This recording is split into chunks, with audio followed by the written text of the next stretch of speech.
Hello and welcome to our latest unboxing video. I'm Eliza here at the Hatfield Public Library with a gigantic box. Just to emphasize this really big box of new adult fiction. So super exciting. I probably will go through some of them, especially like the bestsellers, pretty quickly just so we get through the whole thing in a timely manner. So starting out with J.D. Robb, Stolen in Death, part of her In Death series. We have a new Jonathan Kellerman, Jigsaw.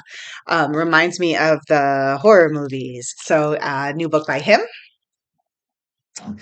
A new Robert B. Parker, Big Shot, written by Christopher Farnsworth. This is in the Jessie Stone series. My gosh, they just keep coming. We have a new James Patterson, co-written with Brian Sitz, Cross and Sampson. We have a new B.A. Paris who wrote Behind Closed Doors. This is the ominous title, When I Kill You. So this is about a woman, she's sure someone is following her. And now she's trying to, she has a secret past identity. Something a little different. We have The Astral Library, written by Kate Quinn, who wrote The Briar Club. I think this has a slight, fantastical element. It's in the Astral Library. It says books are not just objects, but doors to new worlds and also possibly new lives. So she works in the Boston Public Library, local, semi-local, and then she stumbles through a hidden door and meets the librarian, where desperate and lost people can escape into new lives inside their favorite books. I think people are going to be into this idea. Even people who don't normally read fantasy. I think that's like good crossover. Family drama written by Rebecca Fallon. Oh, this is a nice photo of her on the back. I'm not as familiar with her. It's the 1990s. Susan Bliss is torn between two lives. So what? Oh, okay, so she's a famous actress, but when she's home in New England, she just pretends to be a regular mother married to a history professor. And then in the other timeline, her adult children find out about her secret life. I really don't know how you could keep that a secret. Wouldn't they notice when she was gone? But another James Patterson, written with Adam Hamdy, Private Rome. So that's a different James Patterson series. Ooh, a nice light paperback. Actually, it's a nice paperback, but it's not the lightest. They must have used nice paper for it. It's a Wave After Wave by Sarah Ansbacher. It says, based on a true story. Vienna, 1938. Newlywed Lily is looking forward to a future with her husband. Then the Nazis annex Austria. Since they're Jewish, things just obviously go very badly.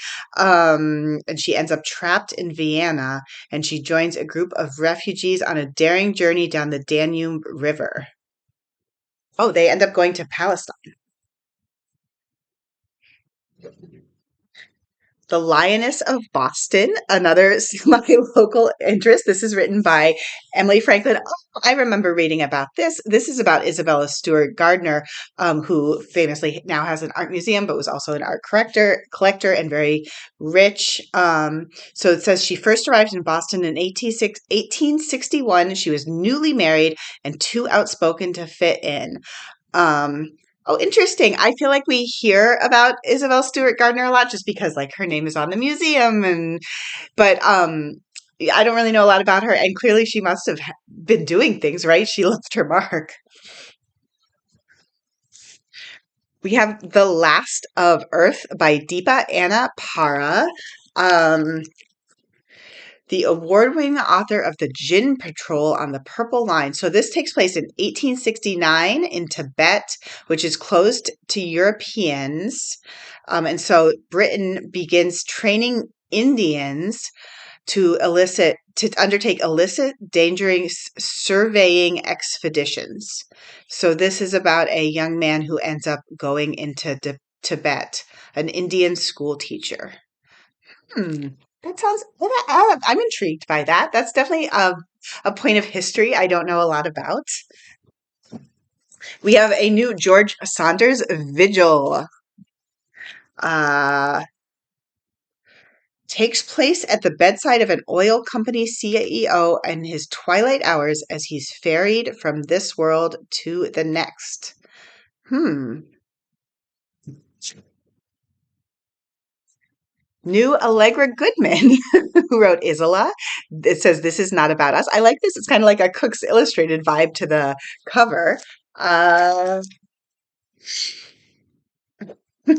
I love this. Sometimes I don't read the taglines at the top, but it says, "Was this just a brief skirmish or the beginnings of a 30-year feud in the Rubenstein family?" It could go either way, which is like a very fun, like definitely very I don't know.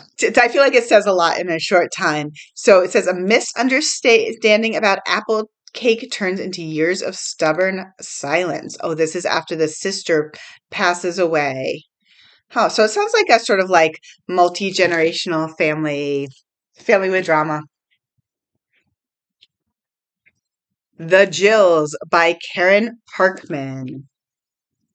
So this is about so I think the Jills in this case refer to like NFL cheerleaders, and this is one of them goes missing, and um of course people have secrets and da da da, and they're trying to figure out where she is. It says part bingeable mystery, part character driven tale of a woman discovering her own strength. Family of Spies by Kristen Kuehn, a World War II story of Nazi espionage, betrayal, and the secret history behind Pearl Harbor. More than halfway through our box, by the way. We're making good time. Ooh, a lot of people are going to be excited about this. Paula McLain, Skylark. She wrote The Paris Wife. Heard lots of good things about that. A lot of my patrons particularly liked it. I mean, every book, like some books are popular, and then some books specifically for whatever reason are popular here, and I hear about them a lot, and The Paris Wife was definitely one of those. So this has two timelines, one 1664, about the daughter of a master dyer who secretly longs to create colors no one has ever seen before, and is not happy in her life. And then the other one is 1939. A young Dutch doctor begins his psychiatric residency in Paris. So the connections between them, but I don't think people will care. I think people just want to read the book. Ooh, new Mary Kubica. It's not her. She wrote Local Woman Missing. Oh, tranquil family vacation is shattered when she hears a blood-curdling scream, and she finds the lifeless bodies of her brother and sister-in-law, and her teenage niece is missing. Ooh. Mm. I mean, sounds intriguing. When you're in the mood, you have to be in the right mood. We have a new Brad Thor, written with Ward Larson. This is Cold Zero. Ooh, we have a new Greg Hurwitz, Antihero. This is in the Orphan X series. A new Preston and Child, Pendergast, The Beginning. I think this might be like a prequel to the Pendergast series. Keeper of Lost Children by Sadeqa Johnson. Ethel Gathers, the proud wife and of American officer living in occupied Germany in the 1950s. She finds an orphanage and becomes compelled to try to get the kids into loving homes. Um, Escape by Stephen Fishbach. Oh, I'm a big so exciting. I'm a big Stephen Fishbach fan. I'm a big Survivor fan, and he has a podcast about Survivor, just super funny and insightful. And so I am really looking forward to his book. I've already know that a lot of people are reading it and liking it. So I have a not a personal connection, but I have my own interest in this one. But yeah, he's just a super fun guy. Here's a photo of him in the back. He was on Survivor a long time. He was on Tocantins, and then he came back for the Second Chances season. But the book is about, probably not a coincidence, a washed up reality show veteran. So who's trying to get back behind the cameras. And I've heard that it's very funny. I want to read it. I might listen to it on audio. I don't know. It's always such a big decision. Libby Page, this book made me think of you. This is such a cute cover with the pile of books. 12 books, 12 months, one chance to heal her heart. Um, oh no, this is a woman who gets a call that says there's a birthday gift from her husband waiting at the local bookshop, but her husband died 6 months ago. Um, Oh, and it's how to live the first year without him. So that's I feel like we've had there's always a book coming out about that, but it's a really powerful premise. Two more.